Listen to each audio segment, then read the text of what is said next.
Definition na kung gipangita mo na sir, ang problema manggod nato manggod, di ba ikaw ganin nag-ingon nga nagtuon ka sa imuha, opinion nimo. Ayaw i-insist ang imong opinion kay nagbase og libro. Mas tuuhan nato ang tawag ng authorities kaysa sa imo. Yes, na yung Holy Spirit nga mutudlo nato. Mo bitaw paminaw sa imuha? Sa imuha mutudlo? Kita mag-ampo ta, di ba? Kung dili daw tagaid sa amahan kami na sir. Nagbasa mga kag Biblia sir, tagaid daw kung sita sa Biblia nga basta tawag ana mag-ampo ka, magbasa ka Biblia tudloan ka sa Espiritu Santo. Ina ni ang di ko kami memorize pero akong nabasa.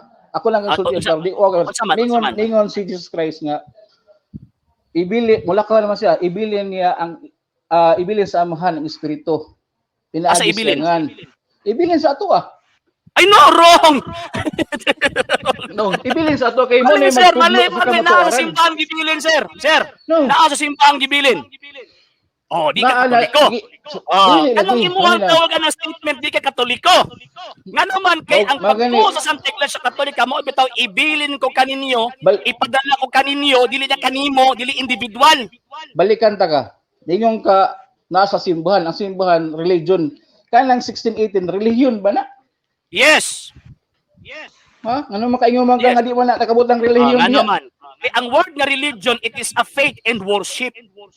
Pag ingon ni Kristo nga my church, it relates about the faith and worship nga huptan sa iyang gitawag og katawhan.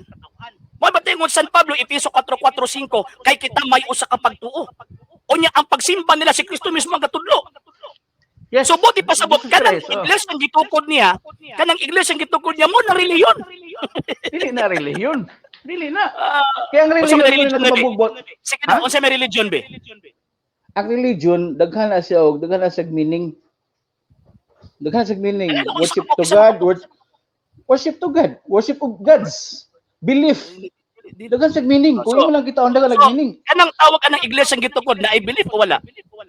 Kanang iglesia mo na siya ang pagtuo nga nagpatuo sa tanang kamatuoran. Ito bagalan ko na i-believe o wala?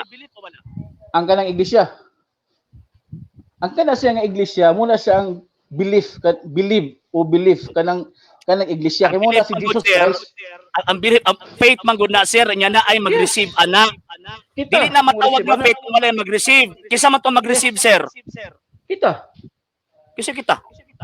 mga tao mo receive ta sa pulong sa Dios. In what way? Mag-ampo daw maminaw musunod ta sa kamatuoran. Mali sir. San Mateo 28:20 ingon sila tudlo sila wag yung mapagbasa mo. Yes, tudlo naingon sakto ka nga tudlo sila. Ang pagpanudlo ang magipatudlo sir mga apostolis lang walay lain kita magsuber atas kamatuoran. Wrong gihapon sir. Roma Capitologist verse 15 na gisugo sir. Dagang gisugo mga apostolis ang gisugo. Sir, di ka Katoliko. Di ka Katoliko kaya ang pagtuo nga imong gihuptan dili ka pagtuong Katoliko. Di ka Katoliko pasensya sir. Mo na diferensya diha nga naman. Kanang imong pagtuo di na Katoliko ang pagtuo. Kanang ang filosofiya o kanang mga tradisyon sa kalibutan na si Jesus Christ. Gihapon mali. Philosophy is another wisdom sir and Christ is the wisdom of God. Ono Korinto gisulti na sa Kolosas. Gisulti na sa Kolosas. Sir, ayaw insist ng imo sir. Ang philosophy it is a love of wisdom.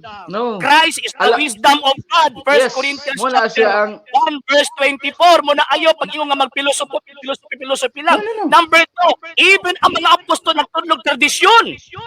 Bantayan mo na. Kung wala ka ng tradisyon na sir, buti pasabot pinky ka. No. Sige, sulti lang na sa Kolosas, sir. Sa Kolosas, sir. Basahan na, sir. Sa Kolosas. Basahan na, sir. Di lagi, sa Kolosas, basahan. Kung si Kolosas. Kolosas sa Rabbi de Libros, Biblia. Di ko kagwan, usot sa... Tanaw na to, be, ha? Sige. Di jo ka Katoliko. Dili Katoliko lagi, nagbasa lang ko. Dili jud ko nimo mailan. Okay, 2:15 ingon ka wala tradisyon. Ingon nimo wala tradisyon ha. Atong paminahon San Pablo mismo. San Pablo mismo ha. Kanang imong Biblia nagbasa man jud ka Biblia. 15. Therefore brethren stand fast and hold the traditions which ye have been taught whether by word or our epistle. Kasi may kuntuhan ikaw kay Biblia.